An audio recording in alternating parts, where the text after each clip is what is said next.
As he looked at it, the gaze from his eyes traveled millions of miles and stared unblinkingly at the livid, reddish light from the star.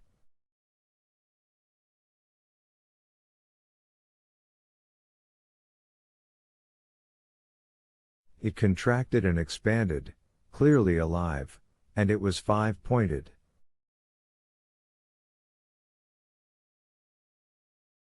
Occasionally, as he grew more and more tired, the man dropped his rifle butt onto the snow, stopped, dozed off for a moment, but the black wall of the armored train did not depart from that sleep, nor did the sounds coming from the station, but he began to hear new sounds.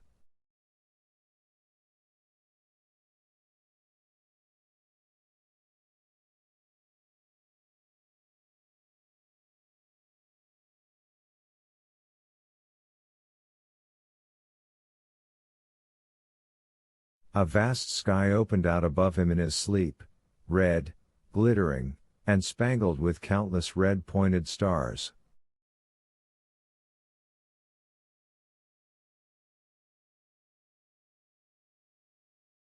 The man's soul was at once filled with happiness.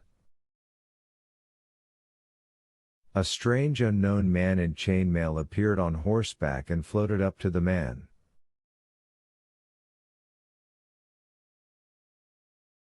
The black armored train was just about to dissolve in the man's dream, and in its place rose up a village deep in snow, the village of Chugri.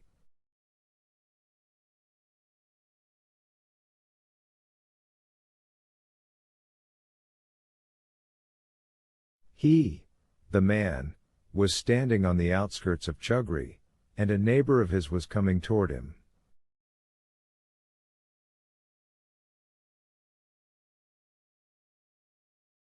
"Villain?"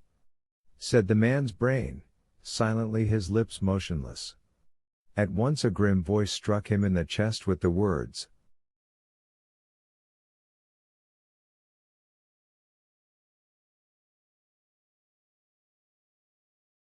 "Sentry, your post, keep moving, freeze to death."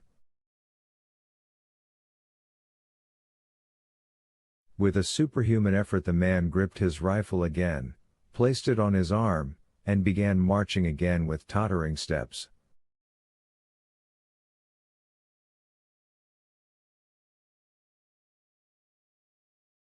Up and down. Up and down. The sky that he had seen in his sleep disappeared, the whole frozen world was again clothed in the silky, dark blue night sky, pierced by the sinister black shape of a gun barrel.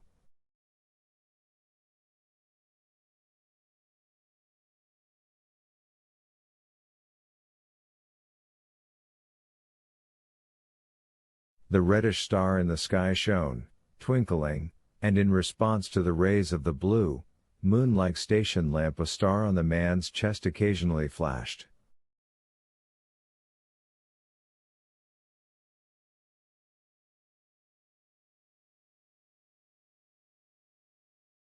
The star was small and also five-pointed.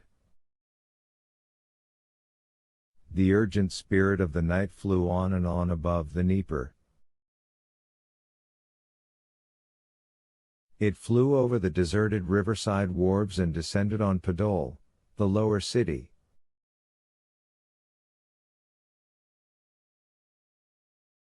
There, all the lights had long been put out. Everyone was asleep. Only in a three-story stone building on Volinskaya Street, in a room in the house of a librarian, like a room in a cheap hotel, the blue-eyed Rusakov sat beside a lamp with a green glass shade.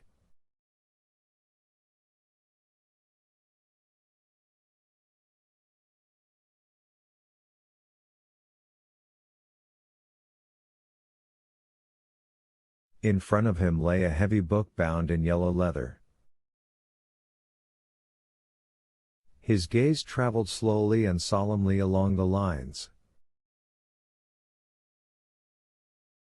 And I saw the dead small and great stand before God, and the books were opened, and another book was opened, which is the book of life, and the dead were judged out of those things which were written in the books, according to their works.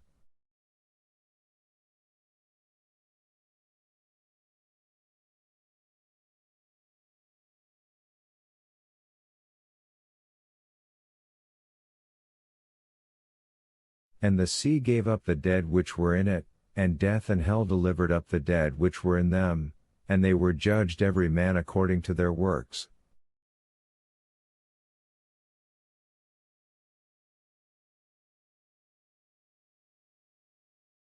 And whosoever was not found written in the book of life was cast into the lake of fire.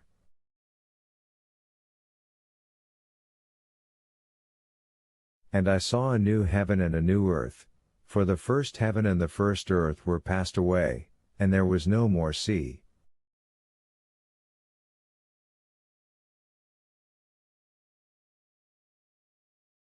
As he read the shattering book, his mind became like a shining sword, piercing the darkness.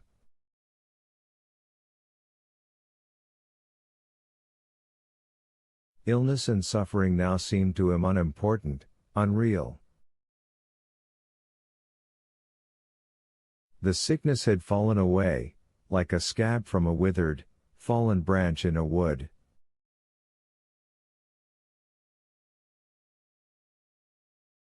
He saw the fathomless blue mist of the centuries, the endless procession of millennia.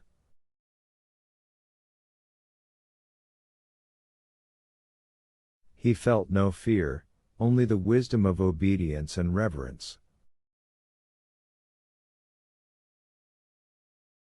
Peace had entered his soul, and in that state of peace he read on to the words, "And God shall wipe away all tears from their eyes, and there shall be no more death, neither sorrow, nor crying, neither shall there be any more pain, for the former things are passed away."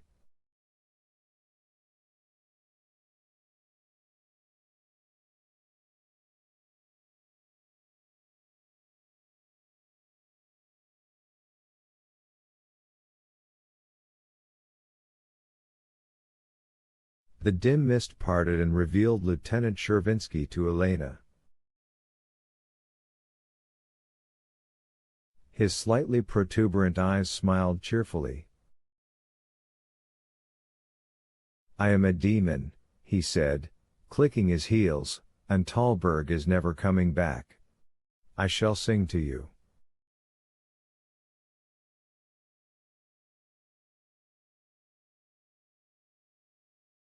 He took from his pocket a huge tinsel star and pinned it onto the left side of his chest.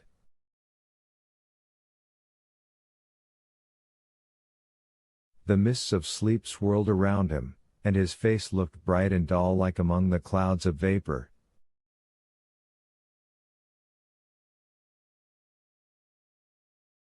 In a piercing voice, quite unlike his waking voice, he sang. "We shall live, we shall live. Then will come death, and we shall die," Nikolka chimed in as he joined them.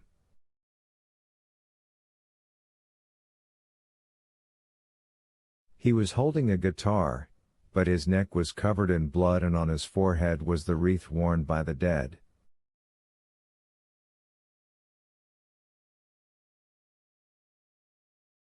Elena at once thought he had died, burst into bitter sobs and woke up in the night screaming.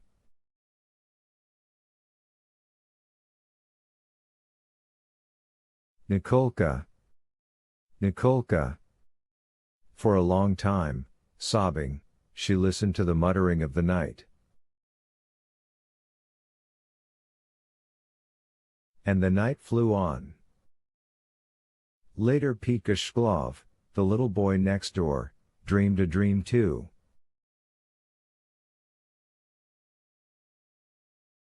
Petka was very young, so he was not interested in the Bolsheviks, in Petliura, or in any sort of demon.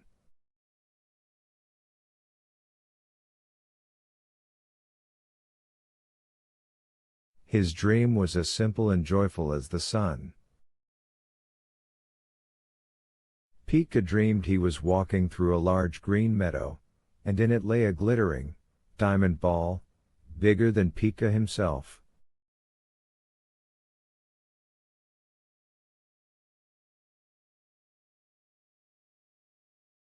When grown-ups dream and have to run, their feet stick to the ground, they moan and groan as they try to pull their feet free of the quagmire.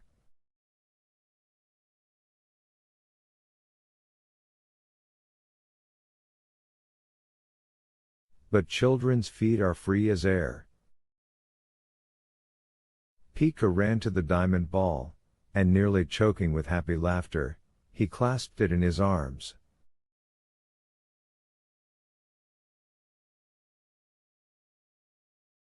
The ball sprinkled Pika with glittering droplets. And that was all there was of Pika's dream. He laughed aloud with pleasure in his sleep. And the cricket behind the stove chirped gaily back at him.